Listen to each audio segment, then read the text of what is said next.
Hello everyone, and welcome to my Young and Restless official. I hope everyone is having a wonderful day. Before we begin, please hit the subscribe button and give this video a thumbs up. After Sharon Newman accuses Summer Newman and Daniel Romalotti Jr. of kidnapping, Phyllis Summers will consider Nick Newman as a suspect, according to the Young and the Restless recap for Tuesday, March 4th. Sharon will search through literature at the shuttered mental hospital for hints about who their kidnapper is, but Phyllis will pretend as though it's pointless. Phyllis and Sharon will discuss whether the culprit is a former patient or physician associated with the hospital. Sharon won't believe the kidnapper wants money, despite Phyllis's belief that they must raid the Newmans' vast fortunes to get out of this. Sharon would say that perhaps a friend or relative is to blame since their kidnapper is using their past against them and may want them to make amends. Since Phyllis would think that Sharon is referring to her kids, Sharon will clarify that Daniel and Summer might be viable choices. Phyllis will counter that suggestion by bringing up Nick as a potential kidnapper. When Phyllis suggests that Faith Newman or Mariah Copeland may be at fault, Sharon will also dismiss the notion that Nick would punish them in this manner.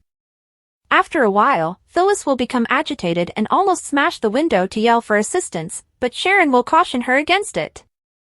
In addition to leaving them freezing because it's winter, it can enrage their abductor. After a while, the captor will return with a message stating that this is not about being amused. The distorted voice will want to return to the game since it will be the only thing that matters. On Tuesday's episode of YNR, Sharon and Phyllis will be asked what is cost-free and worth everything as their next puzzle. Daniel will concur with Billy Abbott at his house that Phyllis's actions are completely strange. Billy will be concerned that Sharon and Phyllis may have been abducted together since Daniel won't believe it's feasible that they went on a girls' trip. Nick will acknowledge to Summer at Crimson Lights that there is a 99.9% probability that whatever happened to Phyllis and Sharon wasn't good. Nevertheless, Nick will make an effort to lift Summer's spirits. But since Sharon never booked a spa or traveled by plane to the Sedona region, Chance Chancellor will have a lot of bad news. In the end, Sharon's vehicle will be located in the Cassidy First parking lot. Regarding Phyllis, there won't be any proof that she used a ride-sharing service or a car service to get to the airport because her own vehicle will still be at the athletic club. Chance will provide Nick, Summer, Daniel, and Billy with updates. He will also request the burner phone numbers that Phyllis and Sharon used. Before Daniel notices that this is beginning to sound like an official inquiry, Summer will make up some suspicions about kidnapping. According to spoilers for The Young and the Restless, Phyllis and Sharon's captivity will be filled with further surprises, therefore we'll be providing you with more predictions about the mayhem. According to previews for The Young and the Restless, Phyllis Summers and Sharon Newman live in a room that appears to be suited for rodents.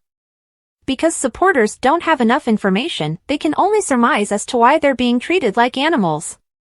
In this most recent abduction plot, the women are only permitted to speak in a digitally distorted voice.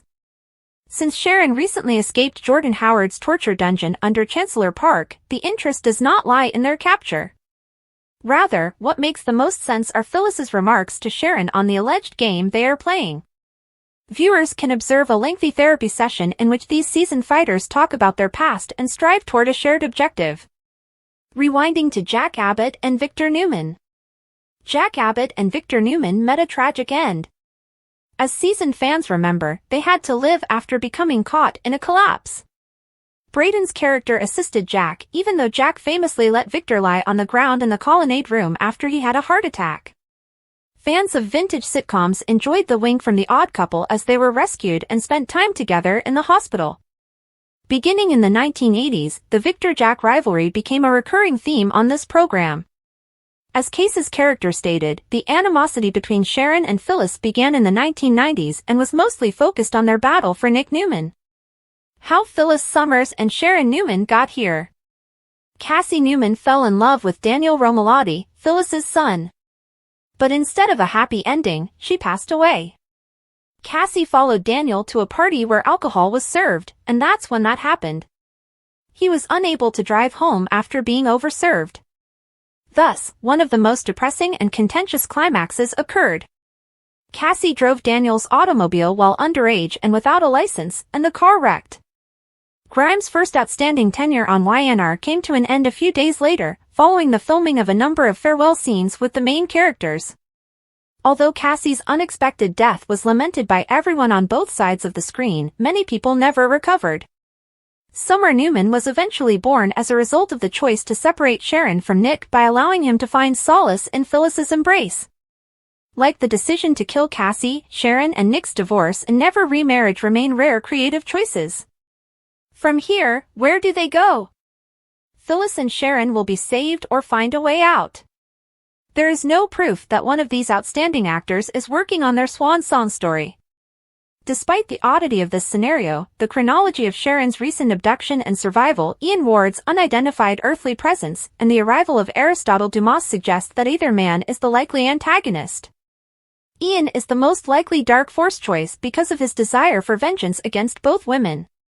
But perhaps the audience realizes that his survival in that ambulance was a red herring, and that Aristotle or another unidentified figure is responsible for what is turning out to be good soap opera. One of the best places to find anything related to The Young and the Restless is this website. For YNR news and spoilers, return often. According to teasers and updates for The Young and the Restless, Summer Newman might say something to Kyle Abbott that will totally ruin his relationship with Claire Newman. Summer could win Kyle's heart again if she handles this issue well. Summer is a little envious.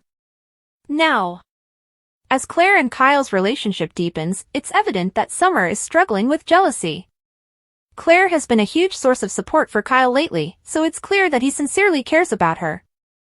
Trouble is on the horizon, though, particularly after Victor Newman expressed his disdain of their connection. It is clear that having Victor's praise would soothe her, even if Claire reassured Kyle that she could get by without it. Summer is making crude comments that simply serve to agitate the situation by preying on this weakness in Kyle and Claire's relationship. Summer's plans to removing Kyle. From their late-night work on Harrison Abbott's research to his consolation at Phyllis Summer's unexplained absence, Summer is undoubtedly plotting to yank Kyle back. Future YNR spoilers suggest that Summer is ready to step up her efforts and will continue to pursue her goals, giving her additional opportunities to do so. Consequently, Kyle may find himself becoming more and more enthralled with Summer and their enduring bond. They were childhood pals. Given that Victor's criticism might cause the same rift he seeks, this is very likely. Summer has predicted that Victor will succeed, implying that he may be able to sabotage Kyle and Claire's relationship. Kyle's 5 words from Summer. In the midst of all the chaos, Summer may eventually say those 5 heartfelt words, "I never stopped loving you." How will Kyle react when Summer makes such a huge confession? He will undoubtedly have a lot to think about. Summer might also inspire Kyle to consider Harrison and the happiness that could result from his parents getting back together. Harrison would be the happiest child in the world if his parents got back together and, even better, got married again, so maybe she will encourage him to patch up their family relationships. However, Summer might also draw attention to her own feelings by admitting that, in spite of her attempts to move on, she has never really let go of Kyle. Additionally, she might push Kyle to acknowledge his emotions for her.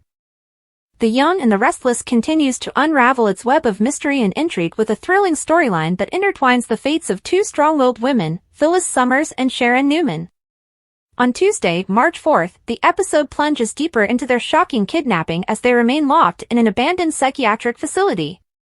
With their lives hanging in the balance, the 2 women must confront their pasts and navigate the dark forces that have trapped them, forcing them to work together despite their long-standing animosity. The episode begins with Sharon sifting through books in an attempt to gather any clues about their captor. She searches frantically, driven by the need for answers.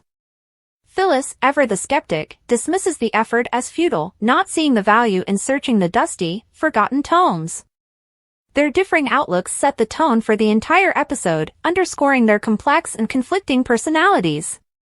Sharon's belief that there may be a deeper meaning behind their abduction pushes her to keep searching for answers, while Phyllis wants nothing more than to escape, to find a way out, no matter how hopeless the situation may seem. Their captor has made it clear that this is no ordinary kidnapping. Through a distorted voice that echoes through the speakers, he, or she, has played a twisted game, one designed to force Sharon and Phyllis into confronting the baggage of their shared history. As the voice taunts them, it becomes evident that their pasts are intertwined in ways they would prefer to forget. The sinister nature of the game is revealed through cryptic riddles, the first of which is, "What's worth everything and costs nothing?" The answer, as it turns out, is the key to unlocking the next step in their twisted ordeal. As they debate the meaning of the riddle, Sharon suggests that the captor may be someone from their past, perhaps a family member or friend, as they both attempt to unravel the mystery of who would do this to them. Phyllis, never one to shy away from a confrontation, immediately proposes that Daniel or Summer could be behind their abduction, particularly because of their connection to Nick Newman, Sharon's ex-husband. Phyllis's suspicion stems from the idea that someone close to them, someone with a deep-seated vendetta, may be behind the sinister plot. Sharon dismisses this notion, quickly defending her children from Phyllis's accusations. It's clear that this rivalry between the two women goes back decades and is not easily set aside, even in the face of life-threatening danger. But even in their heated disagreement, there's an undeniable truth: they must work together if they have any hope of surviving this ordeal. Meanwhile, back in Genoa City, the search for Phyllis and Sharon intensifies. Daniel, who has been trying to piece together the mystery, joins Billy Abbott in expressing concern about the sudden disappearance of the two women. Neither believes for a second that they simply went on a girls' trip, which leaves only one plausible explanation: they've been kidnapped. Billy, ever the troublemaker, is quick to point out that the situation could be dire, a sentiment that Daniel shares after he considers the possibilities. However, the authorities are slow to catch on. Chance Chancellor, tasked with investigating the disappearance, shares troubling updates with Nick, Summer, and Daniel. Despite their best efforts, the police are unable to track down any concrete evidence of Phyllis and Sharon's whereabouts.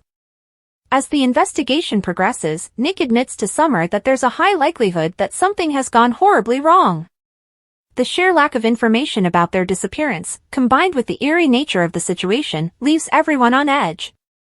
Chance informs them that neither Sharon nor Phyllis had checked into a spa, as had been previously suggested, and no flights or other forms of travel have been booked under their names. Sharon's car is eventually found in a parking lot, while Phyllis's car remains at the athletic club, with no indication of what happened after they left. This unsettling lack of leads pushes Summer to start spinning her own theories about what might have happened to her mother. Her mind races with suspicions, but Daniel quickly realizes that what they're dealing with is no longer just a simple missing persons case, it's an official investigation.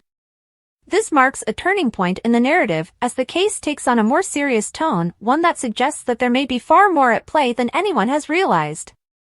It's not just about finding Phyllis and Sharon anymore, it's about uncovering the dark forces that have orchestrated this abduction.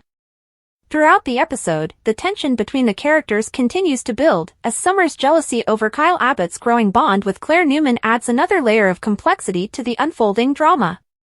Summer, who has been harboring unresolved feelings for Kyle, begins to make her move, trying to rekindle the connection they once shared. Her jealousy is palpable, and her schemes to pull Kyle back into her orbit intensify. As Claire and Kyle's relationship deepens, Summer seizes every opportunity to undermine their connection, planting seeds of doubt and fueling insecurities. She knows that Victor's disapproval of their relationship could create a rift, and she's determined to use that to her advantage. Her manipulations become increasingly transparent, and it's clear that Summer is not about to let go of her claim on Kyle without a fight.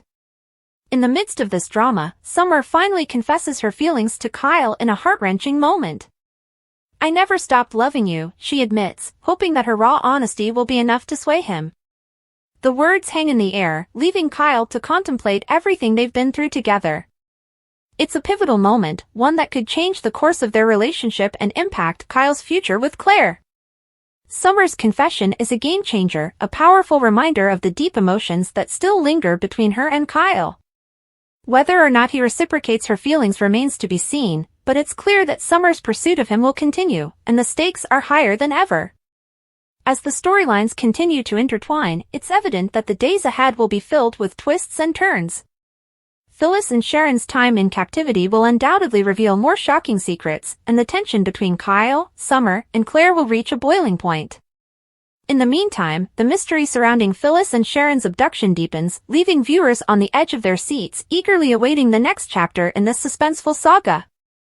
Sharon won't believe the kidnapper wants money, despite Phyllis's belief that they must raid the Newmans' vast fortunes to get out of this.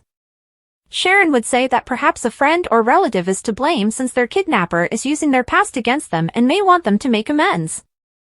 Since Phyllis would think that Sharon is referring to her kids, Sharon will clarify that Daniel and Summer might be viable choices. Phyllis will counter that suggestion by bringing up Nick as a potential kidnapper. When Phyllis suggests that Faith Newman or Mariah Copeland may be at fault, Sharon will also dismiss the notion that Nick would punish them in this manner. After a while, Phyllis will become agitated and almost smash the window to yell for assistance, but Sharon will caution her against it. In addition to leaving them freezing because it's winter, it can enrage their abductor. Their captor has made it clear that this is no ordinary kidnapping. Through a distorted voice that echoes through the speakers, he or she has played a twisted game, one designed to force Sharon and Phyllis into confronting the baggage of their shared history. As the voice taunts them, it becomes evident that their pasts are intertwined in ways they would prefer to forget. The sinister nature of the game is revealed through cryptic riddles, the first of which is, what's worth everything and costs nothing? The answer, as it turns out, is the key to unlocking the next step in their twisted ordeal. As they debate the meaning of the riddle, Sharon suggests that the captor may be someone from their past, perhaps a family member or friend, as they both attempt to unravel the mystery of who would do this to them.